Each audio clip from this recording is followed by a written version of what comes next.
Welcome back to my YouTube channel friend. দেখো আমি আজকের একটা রেসিপি নিয়ে এসেছি। এটা হলো টিকিয়া, সুজি আর আলু দিয়ে টিকিয়া বানিয়েছি।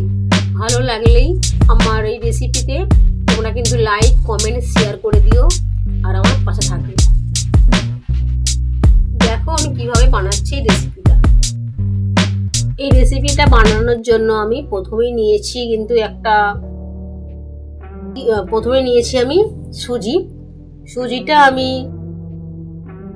20 মিনিটের মতন ভিজিয়ে রেখে দিয়েছিলাম, একদম পুরো নরম হয়ে গিয়েছিল। তারপরে আমি নিয়েছি একটা আলু, বেশি একটু বড় সাইজের একটা আলু নিয়েছি, বড় সাইজের একটা পেঁয়াজ নিয়েছি। আমি কিন্তু এদিকে সুজিটা একটু কড়াইয়ের মধ্যে নেড়ে নেব, হালকা করে নেড়ে নেব। আর এর মধ্যে আমি যে আলুটাকে মেখে নিয়েছি সেই আলুটা আমি দিয়ে দিলাম সুজির মধ্যে, আর দিয়ে বেশ ভালো করে আমি একটু ম্যাশ করে নেব। তারপরে আমি যতক্ষণ না একটু এই যে জলটা না শুকনো হয় একটু আমাকে নেড়ে নিতে হবে, না হলে বেশ ভালো করে তো মাখতে পারবো না এটা। তাই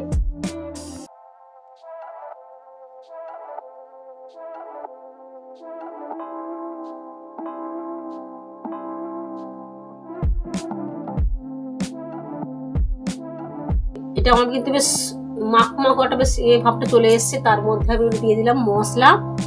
এটা আমার ঘরেরই একটা বানানো মশলা আছে। আর দিলাম বেশ স্বাদ মতন একটু নুন দিয়েছি। আমি একটা গোটা পেঁয়াজ কুচিয়ে নিয়েছিলাম, সেই পেঁয়াজটা আমি দিয়ে দিলাম। আর ময়দা দিয়েছি আমি 4 চামচ আমি তো ময়দা দিয়েছি। একটু আমি হালকা করে মেখে নেব। আর ধনে পাতা একদম সামান্য দিয়েছি, কারণ ঘরে বেশি ধনে পাতা ছিল না, তাই অল্পটা দিয়েছি ধনে পাতা। আর কতগুলো কাঁচা লঙ্কা দিয়েছি, আমি 4-5টা মতন কাঁচা লঙ্কা দিয়ে দিয়েছি। মনে হলে গোলমরিচ দেওয়া যায়, কিন্তু আমি একটু কাঁচা লঙ্কাই দিয়েছি।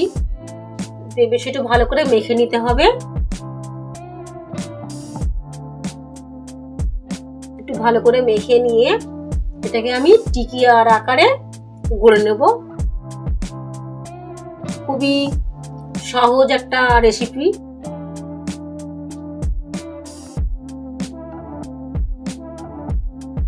একটা করে আমি সব টিকিয়াগুলো কিন্তু আমি তৈরি করে নেব। আর তা আমি হাতে একটু তেল দিয়ে নেব, সাদা তেল, কারণ তাহলে বেশ ভালোভাবে করা যাবে টিকিয়াগুলো। তাই আমি হাতে একটু সামান্য করে তেল দিয়ে নিলাম, যাতে না হাতে লেগে যায়। দেখো ঠিক এরকম একটা শেপ দিতে হবে টিকিয়ার। একটা করে আমি সবগুলো এইভাবে বানিয়ে নেব।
তারপরে ছোট একটা কড়া নিয়ে নিয়েছি, বেশ সময় লাগবে অনেকক্ষণই।